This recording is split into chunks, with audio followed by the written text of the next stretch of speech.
Good afternoon and good evening, everyone. Wow.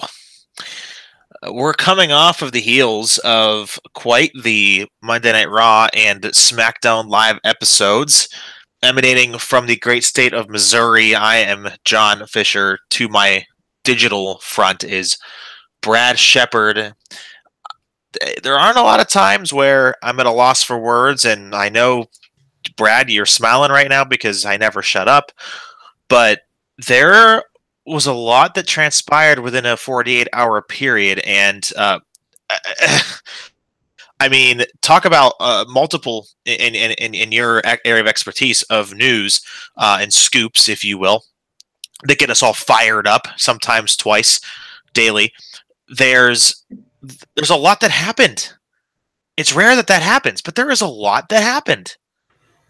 Right. Yeah, there is a lot that happened. You're right, John. But I think the biggest thing we can all take away from this is it's a battle for brand supremacy. Everything. Brand supremacy. That means everything. We want to make sure you really, really understand how important brand supremacy is.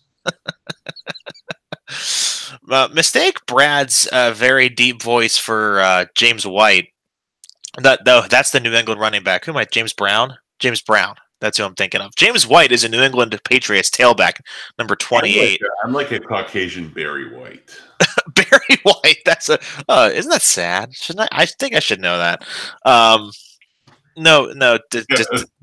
Regardless, we hope everyone had a really good week. Episode 2 of the You Didn't Know wrestling show, and my God, you didn't know that everything changed. Your love, babe. Oh, that's disgusting. Please don't. Please don't. And don't. You should be talking to your wife in this voice. I mean, why you're wasting your time with me is not my concern. Go ahead, John. Now it's a horror movie. It's a horror movie because my favorite wrestler is now injured because of some big idiot in the ring, and not only that, you're gonna terrify me as well. Thanks very much. I won't sleep tonight. Oh, geez. Yeah. Laugh away. Laugh away. It's fine. How much did Tom Brady get sacked this week? That's right. I don't want to hear your voice. Not as hard as Nia Jax sacked Becky Lynch. Touche. All right. So let's at least go in chronological order here. We'll attempt to. And Monday Night Raw wasn't bad. I don't know about you. I know you're much more critical than I am. Either that or we just have a lot of different tastes. But I kind of enjoyed Raw for what it was. Didn't like frustrate me, and I thought there were some things that obviously could have made better sense. Well, I'm not gonna request perfection, but we finally got a promo from Dean Ambrose that everyone knew that he could do given the opportunity, especially you. I know you're a big Dean Ambrose guy, and it really showed a lot about what's in his brain. That promo, obviously. And I don't need a source to tell me that, nor do you. That wasn't a scripted promo. He came up with that all on his own, and I don't think anyone should be surprised. I thought it was good. I mean, they've got to give the Dean Ambrose character those type of segments to really build on his character and his unpredictability and some of the things we always thought he had the potential to be, but they kind of went in the easy direction of the wacky Dean character instead. And so, I like this direction. I like the fire. Of course, that was really important, pal. You got to have the fire. Whether that's enough fire. Do you think that was his sports car that he was sitting on? It could be. I mean, but by the way, I wouldn't take him as a sports car guy, but by the way, I just want to say that was very, very unsafe, lighting the vest and putting it in the fire, with the lighter fluid. I'm not sure what the fire marshal would think about that, by the way. Well, it could explode because gasoline, and his face could be broken. So you really never know. Hey, what did you think about the tag team battle royal? It's basically Braun, who was just buried, buries the tag team division again, right? He buried them once already. And then he buries them again after being buried himself. I thought that was kind of a nice little story in a story in a story. What? How he's completely manhandled like Bobby Roode, Chad Gable, the Ascension, the Revival. Really good wrestlers. Well, now aren't you excited to see the Survivor Series tag team match now with Raw? Now that we know they all completely fucking suck. It's really. I feel bad for teams like the Revival and the Good Brothers, who are actually good tag team wrestlers, that they're being forced to, take part in a Lucha House Party with the Colognes on their vacation home in Jamaica, or wherever the shit they sell really bad timeshares, and it's crap. I think they called the cops on the house party because I haven't seen them since that 1 week. Who is the Lucha House Party? Who are they? It's Sin Cara, Kalisto, and is that it? Right? Yeah. Who's the third guy? I don't know. Maybe they called immigration. I don't know. It looked like Super Crazy from the mid 2000s. Honestly. It doesn't really matter. I think that's the point we're trying. And no, that's not profiling. He had the same hair as Super Crazy, so don't ever get all your panties in a bunch. It looked just like him, and he had the same chunky physique. I don't want to hear anything about that. But no. The tag team battle. The tag team, it has the potential to be exciting. That's it, though. It has the potential to be exciting. No, it does. I'm not going to hate on it. There are some really good tag teams in there. If they give them time to shine, they can make a good moment or two. I'm not saying it's going to be great, but I guess you just never know what you never. It's true that you never really know what you're going to get. How'd you like the tease of the Haas fight with Big Banter Corbin and Braun Strowman? I think that it was great until Stephanie completely made him feel like a girl. Yeah, I thought the way she handled the entire thing, her character, obviously, it was really stupid. It didn't forward business in any regard. But I think those two would be just an exciting matchup. I mean, they had something organic there when you go back to the WrestleMania Battle Royal. They had the moment where Strowman got eliminated. And, the crowd seemed to be into those two kind of facing off for that brief moment. But, they could do something there, but they're really, really, I mean, Corbin has done so well. He's improved so much in his role. And, I know they think highly of him, but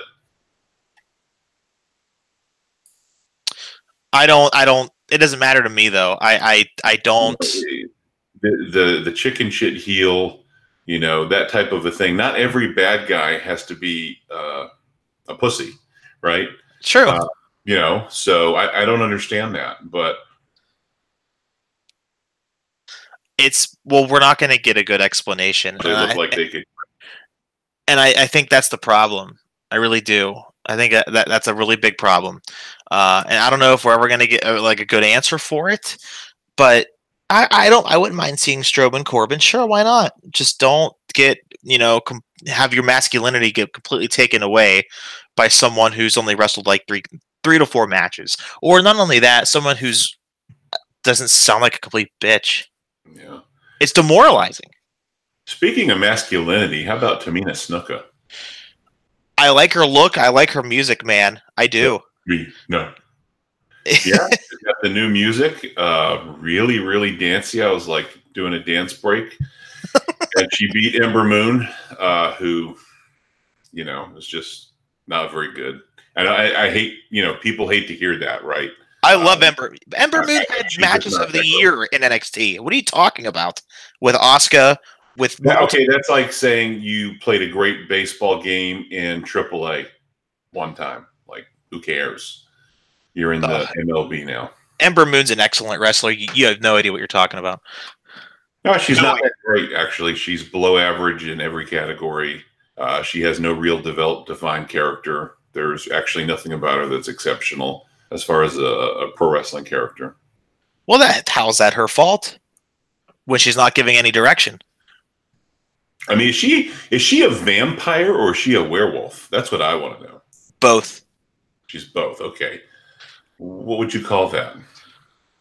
Van Wolf. No, that's not the point. You're changing the subject. No, Ember Moon is an excellent wrestler. You're nuts. No, let's. An excellent wrestler can talk on a microphone. Right? She's never been given a promo, and no, there's not a reason for that. It just hasn't happened. It hasn't. Name one time where she's been given like a, I don't know, 3 minute. I say 3 minutes is fair. Like a 3 minute talking segment. She never has. Neither has Asuka either. And thank God that they stopped those backstages. That's not the point. Ember has had excellent matches with multiple different people in NXT and the main roster. Hell, her match with Nia Jax was okay. At least Nia didn't punch her right in the nose and break it. Well, Nia wasn't claiming to be the man either. No, because she should be an OVW. See what I did there? They're not a thing anymore. Nia needs extra training in NXT. All right, so yeah, one last thing on Dean Ambrose though, because I thought that was the outside of the main event, I thought that was the highlight of Raw. Paul Heyman cut a great promo. Brock Lesnar had a good one-liner. I thought that was really good, and it really showcased. I mean, without Roman, they kind of had to go in a whole different direction. Elias is an excellent babyface. I think he's doing really well. But this Dean Ambrose, I hate. If Brock wasn't in the picture, I'd love to see a Dean heel champion right now. Absolutely, yeah. I think that's a great point, John. You know, it's funny because you understand the business of what they're doing with Brock Lesnar, but at the same time, it really does hold back some of the more compelling next level characters, such as the Dean Ambroses, from really reaching their peak because they're just not going to do that with Brock Lesnar on the roster. Have you had the chance? And I don't know how you actually. I probably do know how you feel. So I don't even know why I'm asking. I really don't. I'm going to ask it anyway. Have you been able to watch any of Tommaso Ciampa at all in NXT? What he's doing right now? Well, I've seen Tommaso Ciampa's work in ROH, and I've also watched the takeovers. I do watch the takeovers. That's the only type of really non-WWE, non-main roster WWE product I watch is the NXT takeovers when they're on. I do watch those, and I have seen his work on those. So yes, I guess. Well, and I to a certain extent, they're kind of comparable, and I only mean that because of the way that they carry, like their mannerisms are very similar. What I watch NXT every week, and I'm able to see what Ciampa, like his mic work is good. It could carry a main roster audience, and I firmly believe that. Not talking as a mark, which I am. He could really carry an audience. Is a face or a heel, but he's so much better as a heel, only because just the way that he talks to his championship belt. He makes people believe that he's really sadistic, crazy. He would kill someone for the title, and that I see a lot of him. I see a lot of Ambrose in him. So I think that the two are comparable right now. And if what Ciampa can do with an NXT title, which has a meaning that it's subjective to everyone, what Dean can do with the Universal Championship could be limitless. And I don't know if they're actually going to give him that opportunity, because let's be honest, I know Vince is a hard-on for the UFC and Brock Lesnar, like 5 years too late. Actually, 8 years too late. I wonder if we'll ever get that chance. Yeah, that's a good question. I'm not sure that we will, but God willing,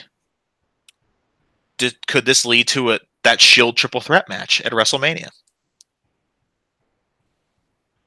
That's hard to say. I mean, I would love a Shield triple threat, but more than that, obviously, I would love Roman Reigns, Joe to beat cancer and come back, or be healthy or happy, whatever that may be, even if it's not coming back to WWE. But, a Shield triple threat, I think, would be a great main event.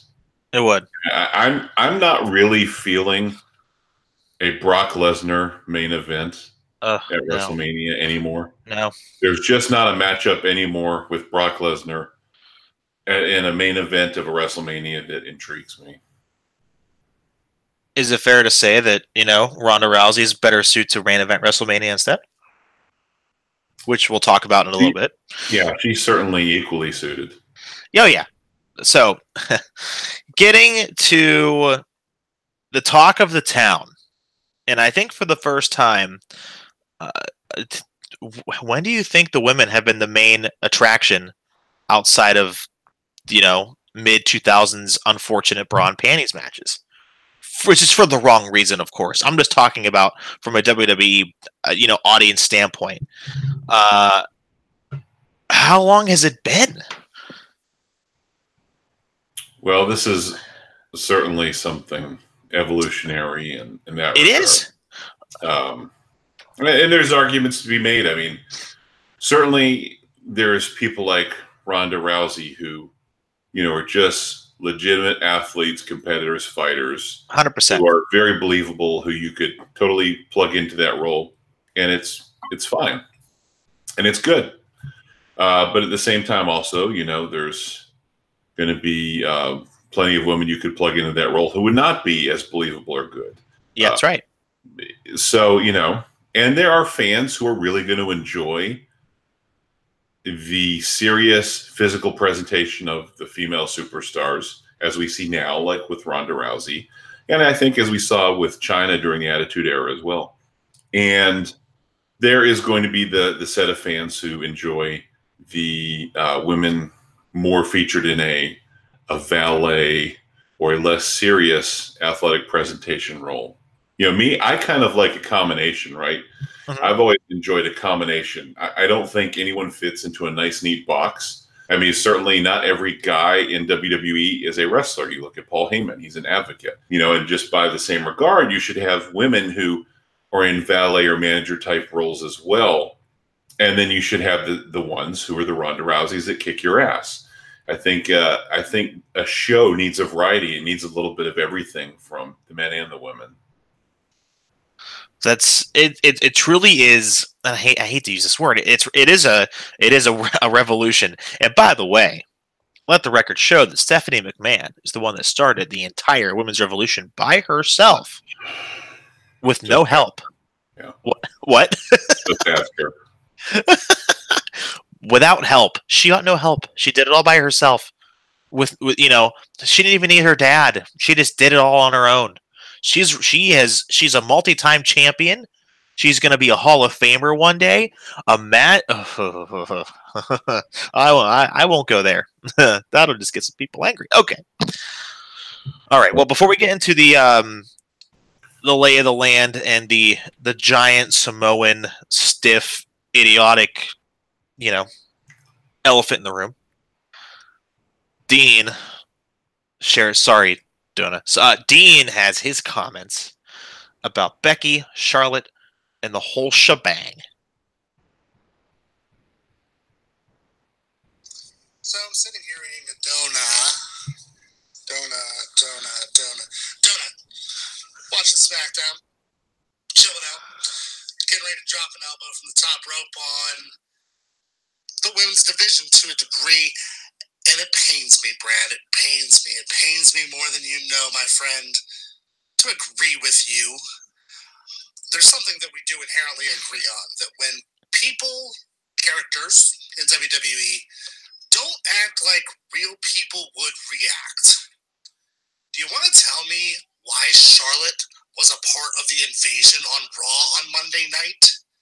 It makes zero sense for her out of the blue to just be supporting Becky Lynch's crusade against the women of Raw. Charlotte's got an issue with Becky. And so it would have made more sense for her to actually not be a part of that and to have sat out, much like Natalya wasn't a part of it, from the Raw team. There's actually an issue in kayfabe, so they should be separated still. But that brings us to Becky's injury and how they're playing off. I guess I can't blame WWE. That was their marquee match, so now they have to pull the trigger on Ronda and Charlotte. But even the way Becky did it, the mutual respect, and I could have even bought it without the hug. But I feel like that weakened Becky's character a little bit. It should have been Becky going, go ahead, prove yourself, queen, if you can, or something like that. And then they could still carry on their issue if they want to carry that on, unless they want Becky to move on to someone else. And that would have worked. Or have Asuka, if you still want your armbar war and your Asuka lock or whatever, Asuka would have been a great fit for Ronda. Once again, though, it's people acting like real people would not react, and I have to drop the elbow on that. And with that, I have to agree with Brad. That's the best damn segment he's ever done. Because you're not biased or not. No, but he's got a great point, and I don't want to talk about SmackDown quite yet, but I do want to say, yeah, as far as the invasion on Raw, and then they post a backstage video of like, oh yeah, the SmackDown girls were, we're awesome, we're all together, even though we were just feuding last week and all hate each other, because it's all about brand supremacy, pal, over everything else. It doesn't matter. But yeah, I mean, he's got a great point. I totally agree. It's just stupid. So, what can you say? See, I'm one of those that really, and good job, Dean, by the way. The donut thing was really funny. Only a few people really get that. 2 of them are on the show. I loved the ending of Raw. I know it's all tried and true. It's the invasion. It's Kurt Angle last year yelling, "They're here! It's coming! It's coming!" Which is still one of the funniest moments I've ever seen. It was different because it was, and I'm so biased, but it was different to me because it was Becky that was doing it. It was Becky that was starting the assault backstage by cranking Ronda's arm in her submission maneuver, and then coming out 1-on-9 says, "Come at me, bitches, I don't care," and then taking that stiff punch from that big ass stupid idiot Nia Jax, which I get accidents happen. The kayfabe punch is the easiest. Not easiest. It actually, yes, it is. It is the easiest maneuver to take outside of a flat back bump, which I have done, so I can say that. And the blood, the image, her looking like a badass, it was so great. It was perfect. If it was anything else, Brad, yeah, I'd agree with you 1,000%. They did it the last 2 years. Who gives a damn? You're absolutely right. But Becky changed that all for me, and with her standing up top of the ramp with a bloody ass face, saying, "Come at me, fuck you." It was so good. Until Nia, how hard is it to throw a kayfabe punch? It's not hard. It's not hard. In a brawl, she literally punched her in the face, not even holding back. It was as if she was getting assaulted from behind, heaven forbid, and she literally clocks them right in the jaw. I don't understand how you do that, and you're a professional at your job. I don't. And you ruin the only match anyone gave a damn about on Sunday. I don't even want to watch. I have to. Yeah, I mean, look, I understand this is not exactly ballet and mistakes happen, but in this case, to me, what stands out is, Nia Jax has a track record of really sloppy work in the ring that hurts people. So, I would just say in this instance, that is more of the problem than just an accident. I mean, she full on clocked her. There's no question about it. She didn't pull the shot at all. It was brutal. And she wasn't even looking. You just have to be smarter than that. And, to me, I mean, I do. I feel like it was a total repeat of last year. You're just taking the same baseline formula and plugging it back in and reusing it with different people. I think, Becky, and I said this on Twitter as well, she's done well in her role. I really do think she's one of the few most compelling parts of the women's division and one of the more compelling parts of WWE TV right now, which is a high compliment. But the talk, she had her Becky Lynch 316 moment, blah, blah, blah. Oh my God, I just want to jump off a fucking bridge. Go back and watch that stuff. Are you kidding me? She had her Stone Cold moment? Are you drunk? I don't know. Not even close, okay? Let's just those breaks, okay? Jesus. I mean, it's good to have enthusiasm, of course, but let's not go overboard here. I mean, Stone Cold had the Stone Cold moment, like when people actually watched the show and there was like a lot of high ratings and top merch sellers, blah, blah, blah. We're not exactly getting that here, so. Well, I don't see why does it have to be a Stone Cold moment, because I don't get that It's a Becky comparison. Lynch moment. It is. Like when CM Punk dropped the pipe bomb, they don't call that his Stone Cold moment. They just call it the pipe bomb for good reason. It's his moment when he won the title at Money in the Bank. It was his moment, like Daniel Bryan when he turned on Bray Wyatt in the steel cage. His moment. No, it wasn't. It wasn't Becky. It's Becky. WWE tweeted Becky 11-12 like Austin 316. She's my favorite wrestler. She's the most interesting wrestler outside of Dean Ambrose, maybe, on that show right now, in my opinion. So I'd be the first one to say that she's the best at everything. However, no, like that was her own moment where she did something very well, and the image. It was a good image to end on because of the emotion that she had and the emotion of the show. They were beating the piss out of the other brand because Brand Supremacy, brother. Brand Supremacy, damn it. It's wrong character. Hey, you know what else she's good at? What? Selling punches. Well, now, are you excited for the Twitter trolls that are going to say, well, she should have cocked her head back and sold it? Well, those people saying that have never really been hit before, probably. They've never been in a fight, so you can't even really even regard what they say whatsoever. So let's speculate a little bit. There is some good news. A light at the end of the tunnel. She didn't have to give up the title, which is great. Which means she's not seriously hurt. B, they kayfabed the shit out of her injury. If you have and I say this with medical experience, if you have a broken face, which A, isn't a real diagnosis, there's nothing wrong with your face except for a black eye. 2, if you have a very serious concussion, you are in a dark room vomiting and the head spinning. Okay? Her concussion may be mild at best, which is good news. I'm sure she'll be healthy for the next pay-per-view. Yeah, I mean, you don't want to take any chances, certainly not with someone they value as much as Becky. Why take a chance? You're right. I think it's a very smart move. You're right. And look what they did with Alexa. And she sustained maybe 2 concussions in like 2 months, and she hasn't wrestled at all, but she's still on the show. Which again, if you're dealing with a concussion, the bright lights, the music, hello, that's wrestling. They will F you up so bad. But the fact that they're out there is a good sign. It means they're not that badly ailed. They will be okay. You're right. It's just there's so many injuries right now, dude. How many top stars outside of Roman? How many top stars have gone out in the past 6 months due to an injury that have kept them out for over a month?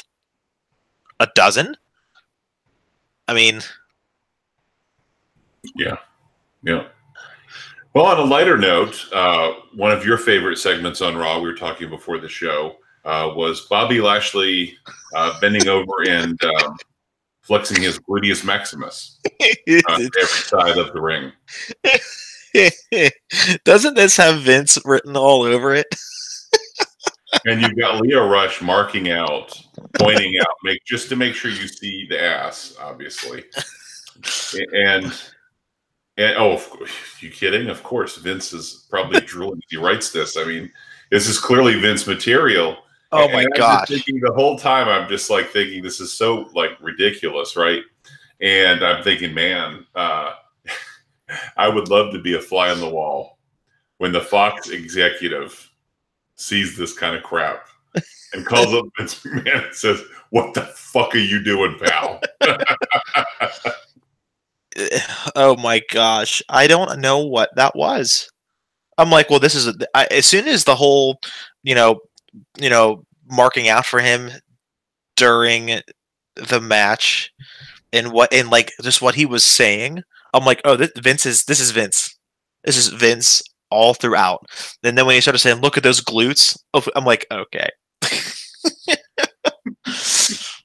All right, let's calm down.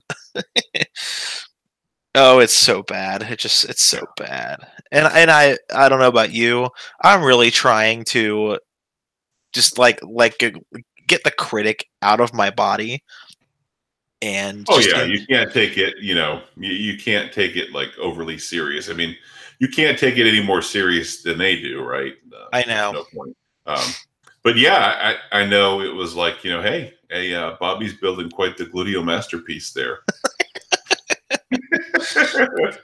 So kudos to him. Yeah, I know. All right, so on to SmackDown. We'll just highlight some of the cool things that took place. The first good thing, they completely threw Nia Jax under the oversized bus because of how terrible she was on Monday night. Let the record show. I mean, with the slow-mo, the highlight of the punch to her face, mentioning it numerous times. I mean, I don't know if you've talked to any of your boys in the back, but if there has to be someone who's just on the shit list, it has to be Nia Jax. It has to be. They ruined their marquee match. Yeah, I have asked, by the way. I haven't heard back yet on that piece specifically, but I have asked if there is heat on Nia Jax for the incident, and as soon as I know, I'll let everyone know. If there's not, I'd be completely shocked. It's not as if it was like a buckle bomb. Seth Rollins, remember everyone. It's not like it was a buckle bomb and the next snapback. Because you can make an argument. Not that it wasn't Seth's fault, because it was, but you can make an argument that one or the other, it was just an accident, it was just a harsher throw, anything.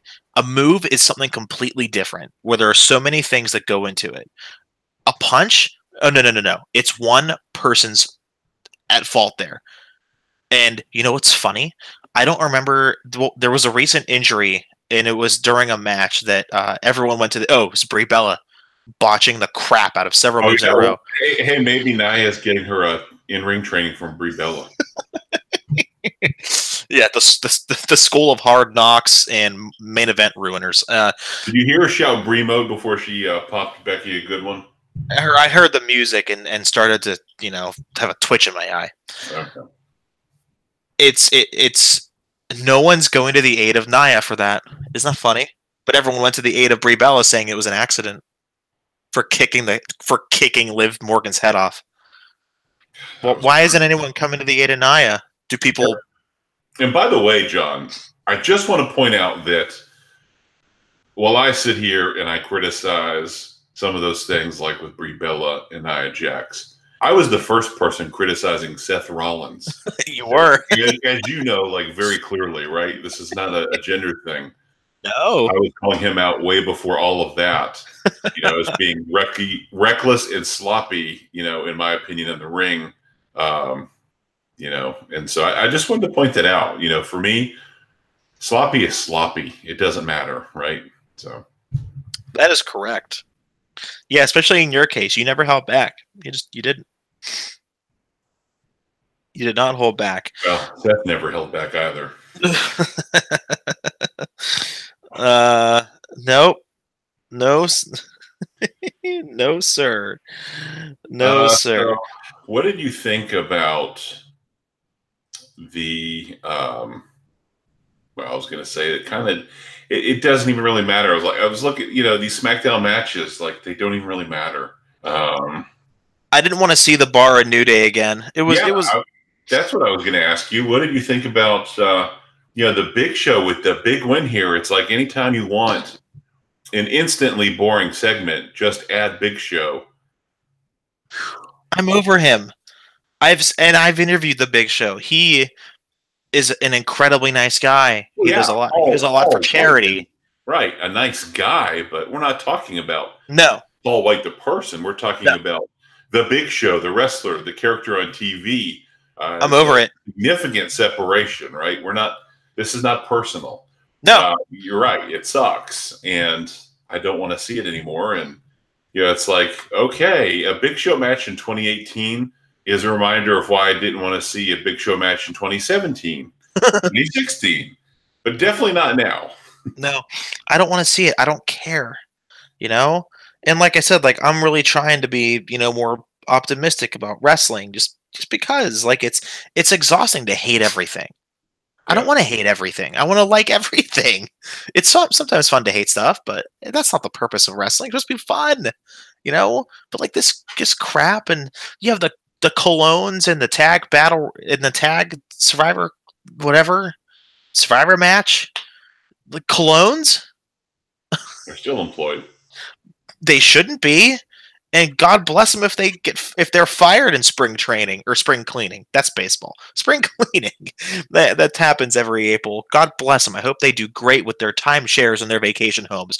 I don't want to see them on my television. That entire segment. Can I just say that entire segment was bad? It's like here we go with the brand supremacy thing again. And the Usos are great. Like I've put them over repeatedly. Yeah, I think they are. Best team of the generation. But the entire segment was just, produced and executed. It was strange. It's bizarre. It was like an after-school special on not doing drugs. And they all gather together at the end. And it's like they're walking towards the camera, towards you, kind of coming out on the TV. There's no hope in dope. It was just kind of like, it was so bizarre the way they kind of did that. And it's funny that you say that because, all never mind. I'm keeping that one to myself. I just trust me on that. You'll be glad that I did. Okay, you can definitely tell me off the air though. Well, of course I'm going to. No, I just don't care. So moving forward to the Becky and to the Becky Charlotte interaction. What were your thoughts on all of that? Oh, I hated it. I thought it just hurt Becky. I thought it hurt their story. And I thought it was just the easy way out. It was just very poorly done. It was uncreative. Wasn't a fan of it at all. And I know they had a difficult transition to make, so I understand that. Unexpected things happen in wrestling, so I get it. But at the same time, it was very uncreative. To have such a hot feud in the sense of two people who are supposed to really hate each other, and then they just go into the segment and it's like, oh, I picked you, Charlotte. I know you can do it. And let me give you a big old hug. It was just like, and then Becky leaves, and then they all give Charlotte a hug. They surround her like she's the god. She's the chosen one to beat Ronda Rousey. Well, actually, the whole segment was just really stupid, I thought. Allow me to correct you slightly. Not everyone hugged her. Peyton Royce and Billie Kay were sitting in the corner like, good for you. Okay, I was going to say something, but I'm definitely not. I'll have to tell you that one off the air. Oh, yeah. So, yeah. No, I didn't like it. And what would you have done better? I'm not hating. I'm curious. I would have had the WWE management team make a decision. And that could be they handpick someone, or that could be they have a battle royal or a mini tournament on SmackDown. They pick maybe 4 people or something. And they're forcing Becky to not wrestle. And then they're going to give someone else an opportunity rather than the champion picking her biggest rival as the person to go do it and then hugging her like she's passing the torch or something. It was just really bizarre. And I don't see how it helped anybody. Yeah, I would have liked that. The board, the management thing.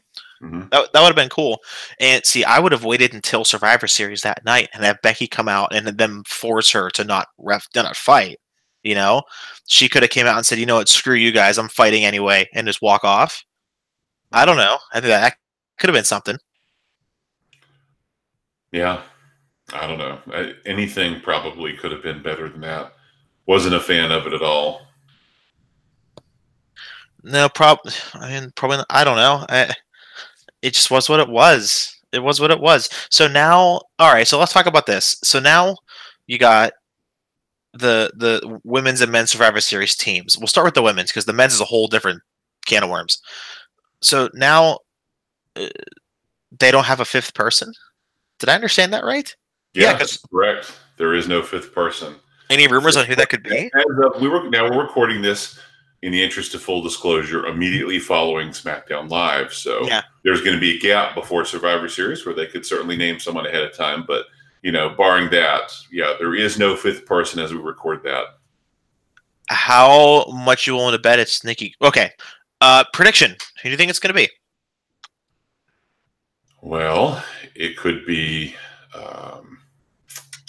Nikki Cross. That is my prediction. I mean, it's not like they have like a ton of females on the roster right now where they could just, they have 20 people to choose from. I mean, they have 20 people on the whole roster for women. So, they don't have many options, but, she's been doing some touring with the Smackdown brand and did do a one-time appearance on TV. So that could certainly work out if they need that. Nikki Cross is very fun to watch. I really like her. Hey, she's got her character down, really nicely. Oh yeah, and it does help when you have a writing team that actually has great ideas frequently to do that. But no, Nikki Cross is awesome. I hope she gets the opportunity. I think people will like her. She's quirky and she's different, and I think difference needed right now. So all right. At the beginning of the show, when Daniel and AJ had their big hoopla fist fight, he said he needed a reason to punch AJ in the face. Says his name after a surprise Paul Heyman promo. Daniel comes out and they fight. They brawl, and they brawl backstage. And then Shane McMahon, out of the blue, says, all right, title match is on. I'm like, okay, sure, whatever. Count me in. These two wrestlers are awesome. And then I text Brad, and what do I say? You want to pull up the text message? Definitely won't be reading what you sent me a couple of minutes ago. Oh, yeah. No, can't do that. Why don't you just tell me? Can't do that. I said, they aren't putting the title on Bryan, are they? And you reply, I don't know. Daniel Bryan's a new WWE champion.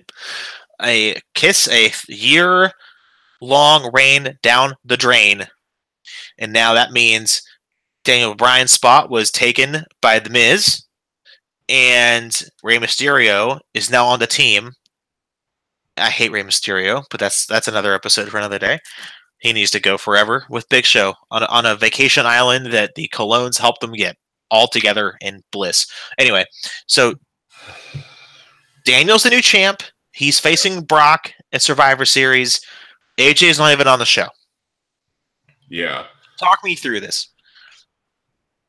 Well, I'm the type of person or journalist or whatever you want to call it.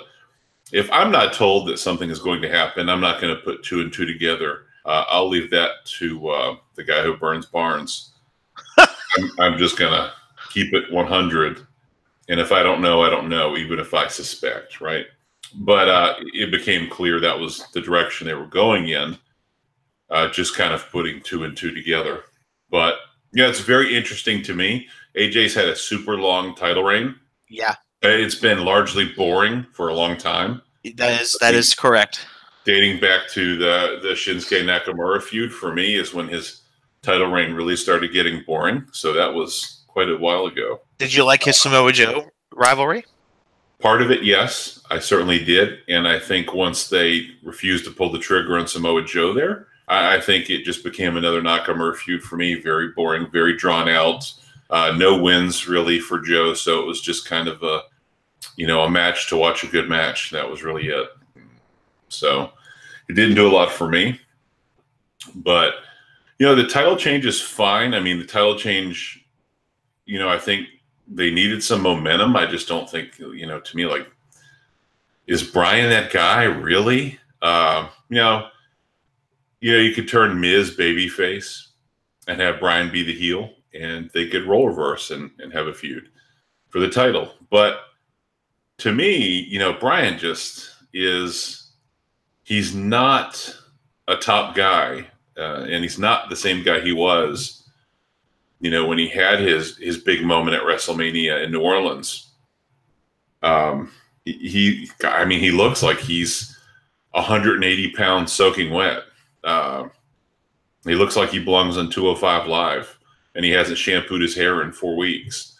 But I thought you were a fan of Daniel Bryan. I am a fan of his work. I am, but I think he belongs in the upper mid card.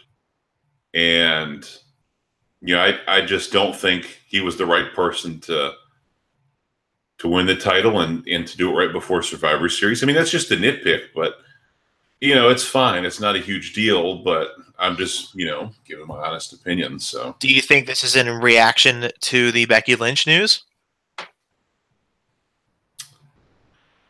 I don't know. That's my conspiracy. Yeah. I don't think this was supposed to happen. I don't know yet. To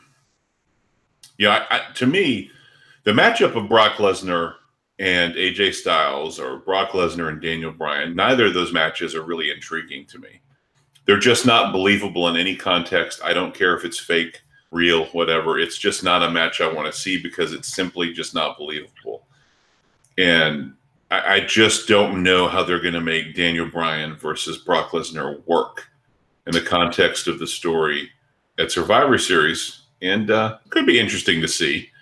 Of course, Bryan going as a heel is kind of interesting too, because a lot of the hardcore fans are not big fans of Brock Lesnar. So it should be interesting to gauge the crowd reaction there. But I just think you look at it and you got a guy who's he's over half a foot taller and he's over 100 pounds heavier, and it's just ridiculous to me. It's just absurd. And so no, wait, I'm not looking forward to the match at all. And there are going to be people who are going to love the match. Again, it's all in what you like. There are people I know right now who are really going to be excited by the Daniel Bryan versus Brock Lesnar match. I'm just not one of them. The only reason I'm excited for it is because I haven't seen no one has ever seen Daniel Bryan. Not ever. Sorry. No one has seen Bryan wrestle as a heel since like 2010. I think it could be interesting. Just for that, though. Just because of that. No other reason.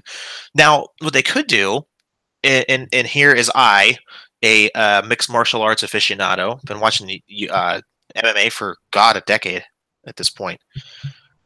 They could, hear me out. Brock's going to the UFC. That's already confirmed. WWE has acknowledged that. The whole nine. They could tie in, UFC 1 between Hoist Gracie and Dan Severn. Hoist tapped him out. Dan Severn, body type of Brock. Hoist Gracie, the body type of Daniel Bryan. As a heel for Daniel, I think there's room to maneuver to get some believability in there that he could choke him out or tap him out. As a wrestling fan, I can understand why that sounds stupid. I'm literally giving you facts. A 130-pound jiu-jitsu artist tapped out a 275-pound guy. I'm just saying it happened. Okay. Hoist Gracie was about 180, at least in the 170s during that fight with Dan Severn, by the way. And Daniel's in the 200, 195, 200? Severn was certainly a lot heavier, but Hoist Gracie is one of the greatest.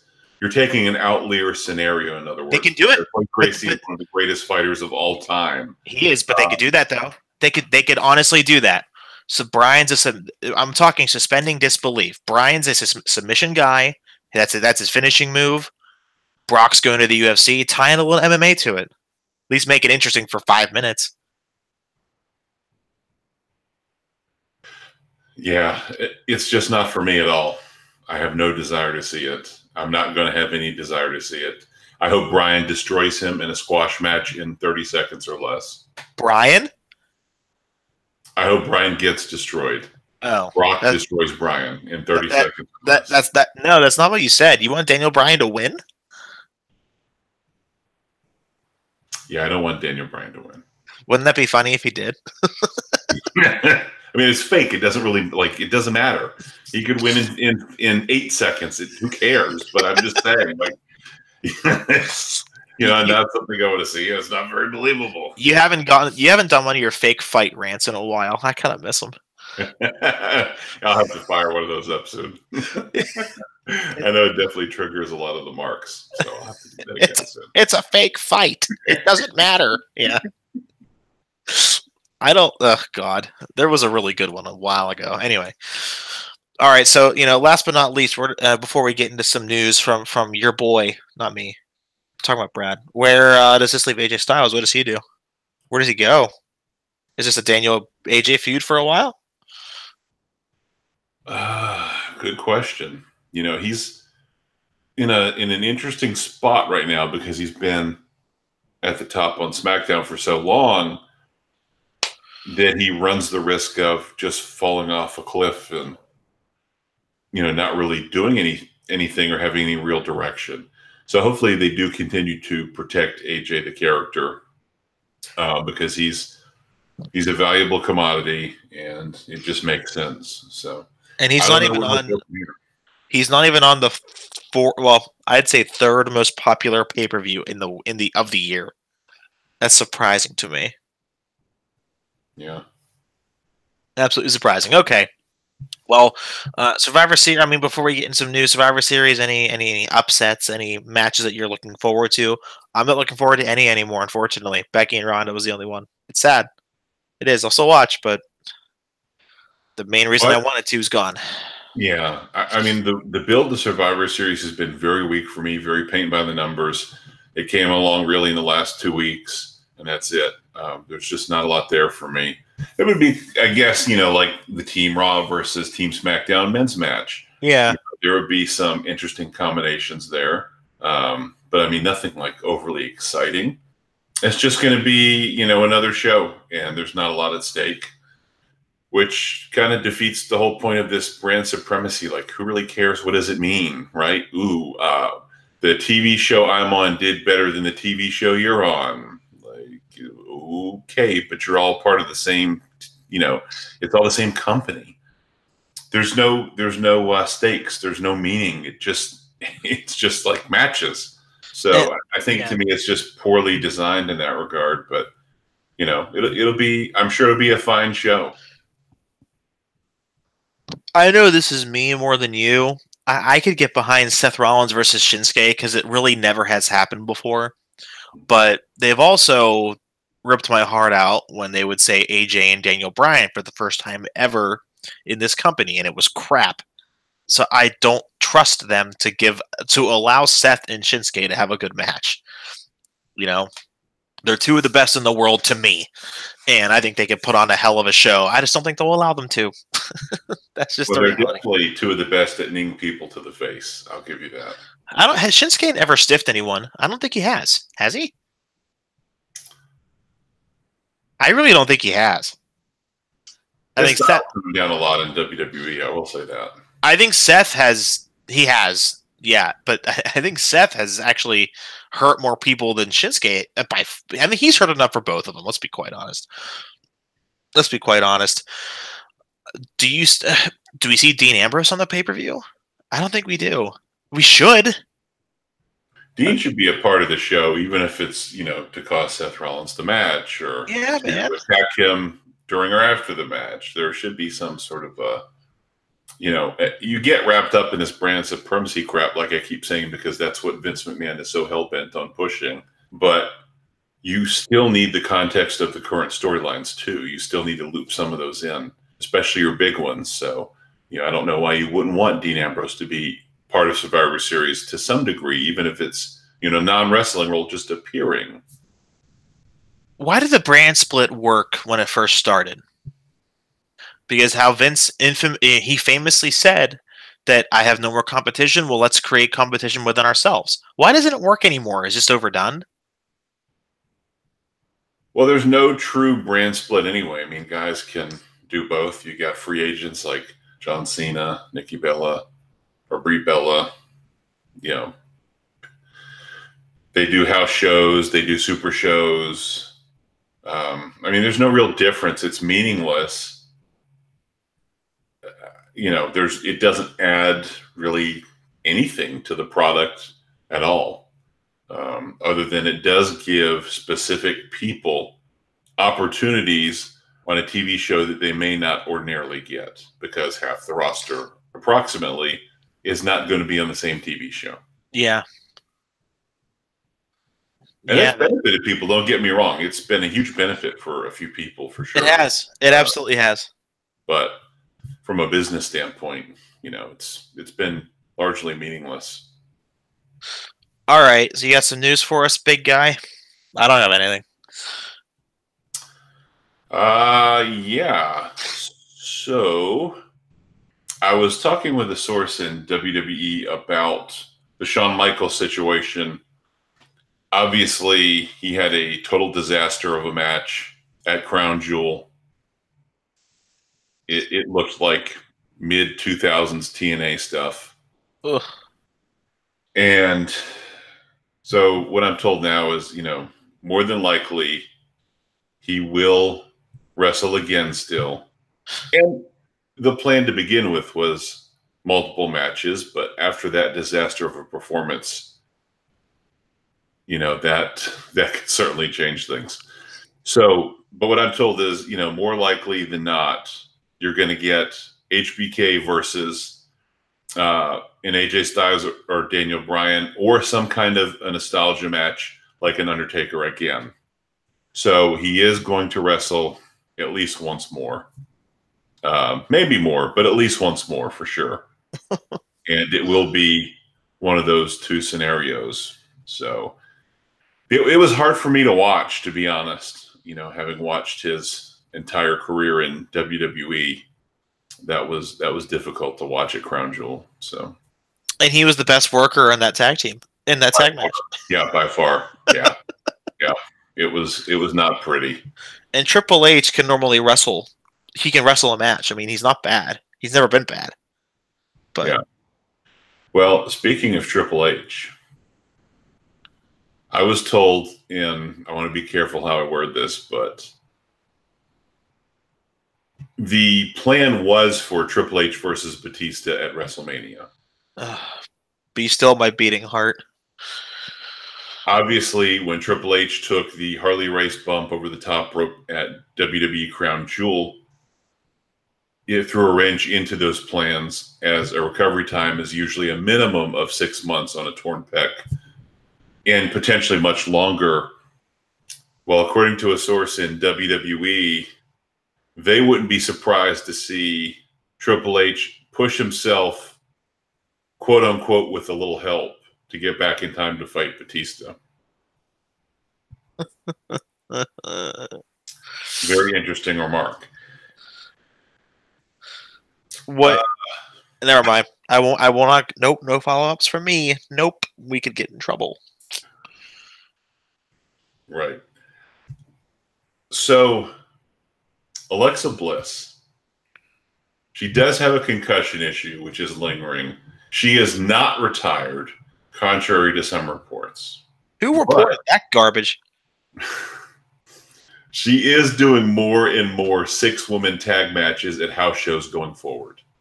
So she is on house shows, and they're protecting her by putting her in 6-woman tag matches where she doesn't have to take bumps. Or kicks from Brie Bella. Yeah, or kicks from Brie Bella, or punches from Nia Jax. Yeah. So that was interesting. So we'll see how that evolves. Obviously, she has many years left to give to the business. She's got a great ability on the microphone. She's got a great character. And there's a lot she can add. Even if she can't wrestle, there's a lot she can add. But certainly, they're being cautious, which I think is great. Good for them. Yeah. Shane McMahon. Oh, gosh. Best in the world, baby. Well, I was told he's certainly going to get some kind of a headline fight for WrestleMania. And in fact, they referred to Shane as high maintenance and said every time he gets involved, we all roll our eyes. I think that's for what it's worth, but apparently Shane McMahon is high maintenance. Sorry, I believe it. I'm a fan of your work. I believe it. WrestleMania 36. Is it on the planet Saturn for the first time ever? I had the original report about potential locations There's a couple in Florida, Minnesota, Atlanta, and I spoke to a source in WWE about an update for the WrestleMania 36 location.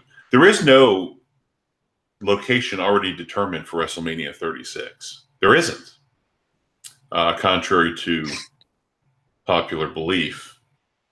So according to the source, they're now thinking it's not going to be Minnesota out of that list that I originally reported.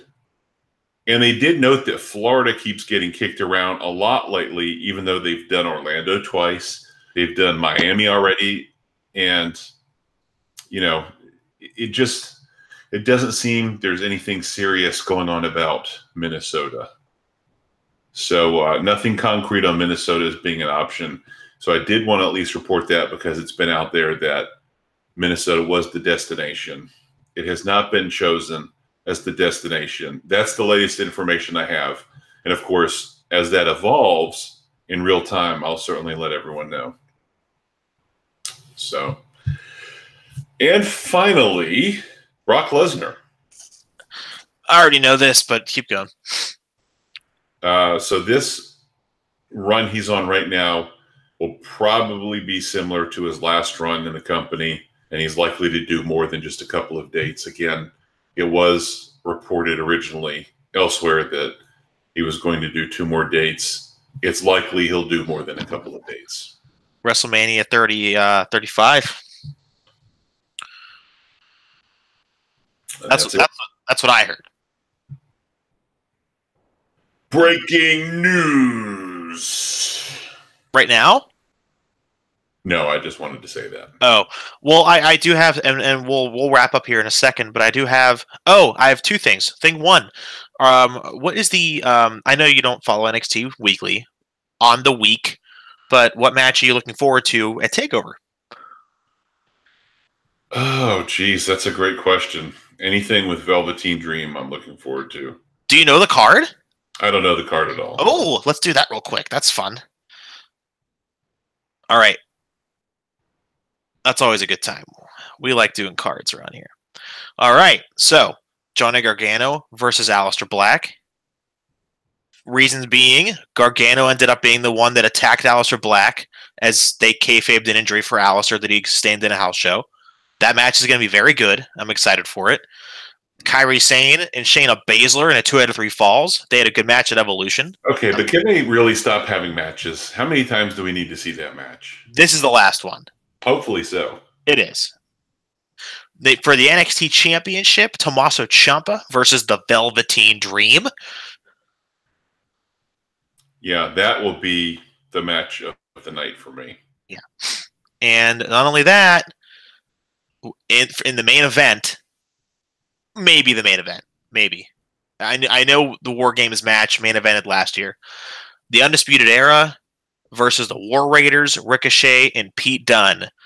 I don't think it's going to top last year's War Games match. That was a sight to see, but it has potential. We'll see what goes on this year. It doesn't sound like overly exciting to me.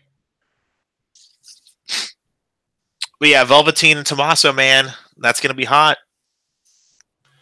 Yep, that'll be the match I enjoy the most. And lastly, I think this is going to be the first time that you and I agree with Brian Alvarez of the Wrestling Observer newsletter. But I have to read this quote from him before we get off the air, because it really encapsulates what I think about the whole Nia Jax situation. So there is a tweet by Brian the Guppy, Brian, and the Guppy is as it's normally spelled. He was in the crowd on Monday, and during the brawl at the end of the show, he had a very, very good angle of the injury that Nia literally did because she can against Becky Lynch after she punched her right in the jaw. Brian Alvarez said this, and I think you're going to like it, and I quote, "Well, there you go. That was not an inadvertent elbow. She punched her right in the face.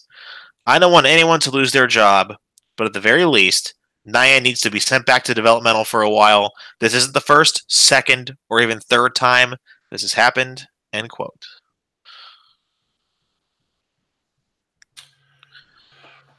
I mean, I don't want to see anyone lose their job. I'm not in the business of asking for that.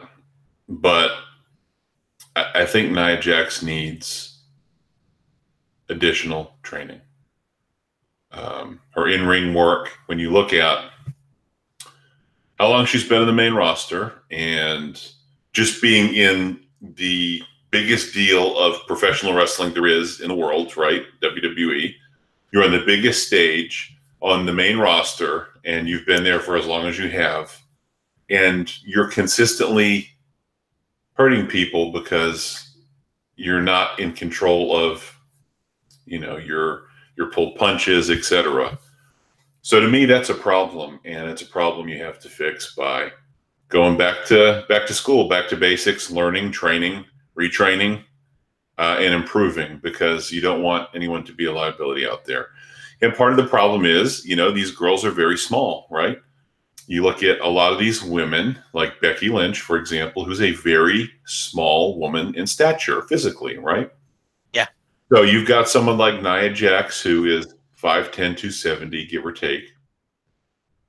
And she is clocking. I mean, she's clocking people. And if she doesn't pull that punch right, she's going to knock the hell out of these women. I mean, it's like a man punch because she's 5'10", 270, right? I mean, yeah. She's got a lot of velocity behind those strikes, and so she's really got to be careful, or she could really hurt one of the other females. And, to me, they've got to do something with her. They've got to work with her on that. If they don't, then I don't know what it would take. I don't even want to know. I don't, because that could be seriously bad. I'll leave you all with this. There is a reason why the Big Show, even though we crap on him pretty hard, there's a reason why he's been doing it for so long, and why he's never injured a damn person that I know of. His finishing move is a freaking punch. If he can shoot punch someone, why can't the female comparable, or female in comparison? It's inexcusable, and she ruined the biggest match that company had. And if I'm Vince, I'm furious, and there should be punishment for that. I don't know. That's just me. I don't think she did it on purpose. It was just sloppy, right? She didn't pull it. It was a full force punch. She didn't pull it. Yeah, she wasn't paying attention. She just swung, and it was very, very sloppy. Yeah. Yeah, you're absolutely right. All right. Where can we tweet at you? Tell us. The Brad Shepard on Twitter, SHEPARD. Email me at thebradshepard@yahoo.com. Sorry, I'll get that right next time, maybe. And yeah, follow me. Let's chat it up. Let's talk wrestling, WWE, sports, whatever you would like. Definitely subscribe to the podcast. Rate us 5 stars. Tell us what you like, what you don't, Dean. And yeah. You can follow me at John Fisher TV. Any last words? Becky got Balboa'd. Ooh, that's a good one. I won't top that. I won't even attempt to. I'll see you all next week.